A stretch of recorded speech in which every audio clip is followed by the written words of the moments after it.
La lezione di oggi è legata a Ravenna, una città veramente molto importante perché Ravenna è stata un porto strategico, sede praticamente sia di un potere politico, perché è stata prima capitale dell'impero d'Occidente a partire dal 402 e poi è stata capitale del regno romano barbarico che praticamente governato dagli Ostrogoti in Italia, c'era Teodorico che ha fatto importanti opere e poi è diventata poi una provincia dell'impero d'Oriente e con Giustiniano e quindi ha vissuto 2 secoli importantissimi. L'arte in questo periodo si chiama arte sia paleocristiana che arte bizantina, perché vedremo che proprio perché è collegata all'Oriente, Ravenna ha vissuto un momento magico proprio anche della storia dell'arte.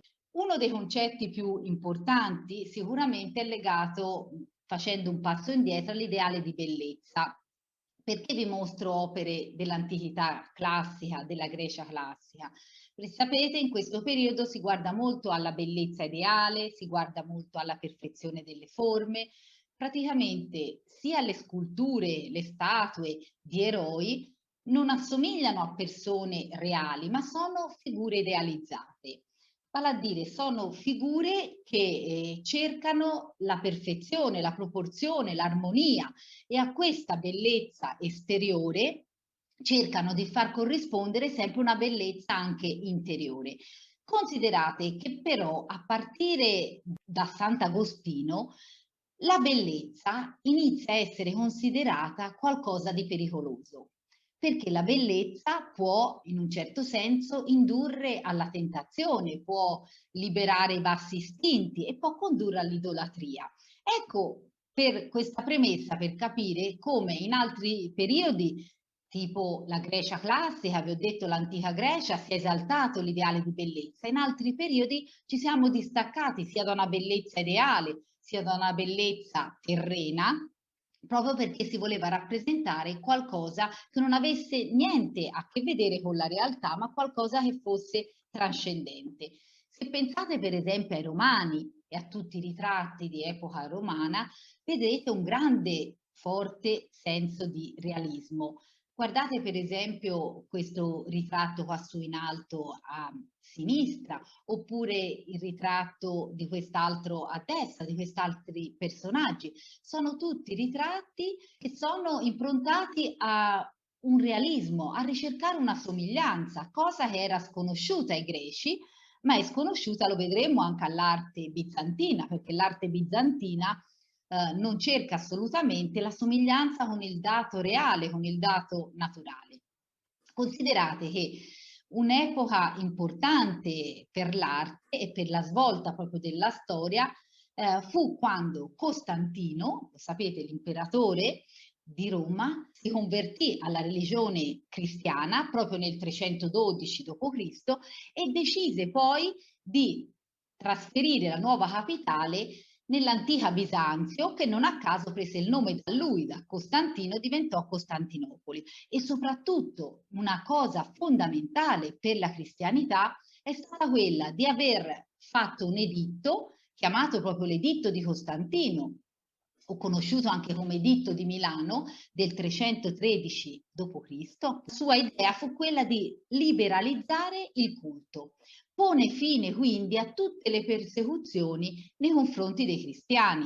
Lo capite bene, i cristiani inizialmente sono perseguitati perché la loro è una religione monoteista, loro professano il credo in un Dio e soprattutto parlano di uguaglianza. Immaginate in un impero come era quello romano parlare di uguaglianza, dove si voleva la figura dell'imperatore sopra tutti, che svettasse su tutti e dove si tentava di tenere le persone, diciamo, sottomesse, pensate agli schiavi, ecco che la religione cristiana faceva davvero paura.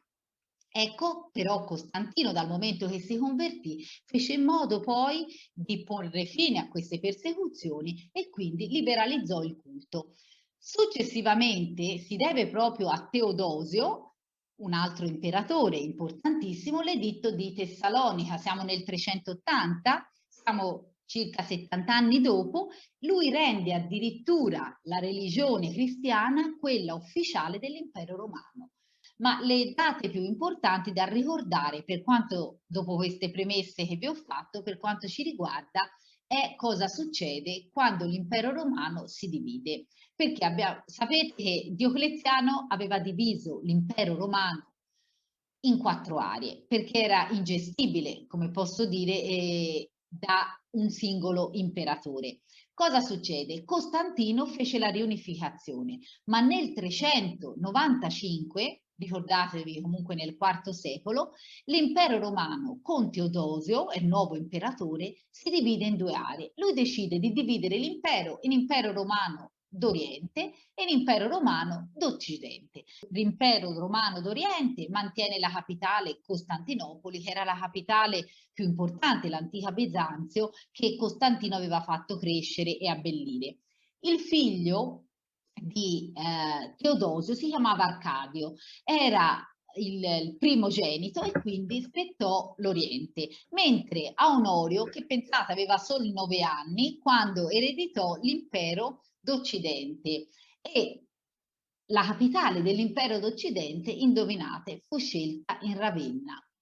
Ravenna che diventa la capitale dell'impero d'Occidente, quindi capite che l'impero d'Occidente, poi lo sapete, finirà perché ci saranno le invasioni barbariche e il re Odoacre, il re degli Eruli, depone l'ultimo imperatore, che era chiamato Romolo Augustolo per l'abbreviazione, diciamo per il fatto che era piccolino questo nomignolo, e l'impero era troppo grande da gestire, abbiamo detto, e soprattutto ci sono alcuni elementi, ci sono i barbari che premono alle frontiere, l'impero è talmente grande, anche se è stato diviso impero romano d'Oriente e d'Occidente, i barbari sono lì alle porte. Cosa fanno i romani? Fanno quello che viene chiamato acquartieramento, non so se lo sapete, ma iniziano a far inserire, introdurre all'interno dei loro territori questi barbari. Ecco che alla fine i barbari diventa facile per queste popolazioni conquistare poi i romani una volta che si erano acquartierati e accasati.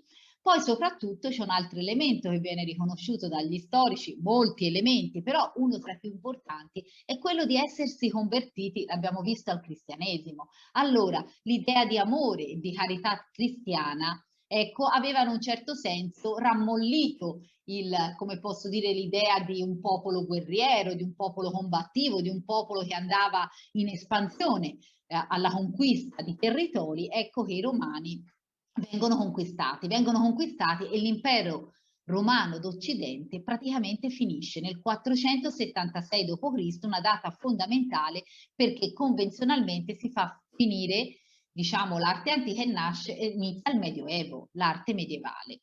L'impero romano d'Oriente invece, lo sapete, sopravviverà per altri 1000 anni, quando verrà poi conquistato dai turchi nel 1453 dall'impero ottomano, che si prenderà e conquisterà anche l'impero romano d'Oriente.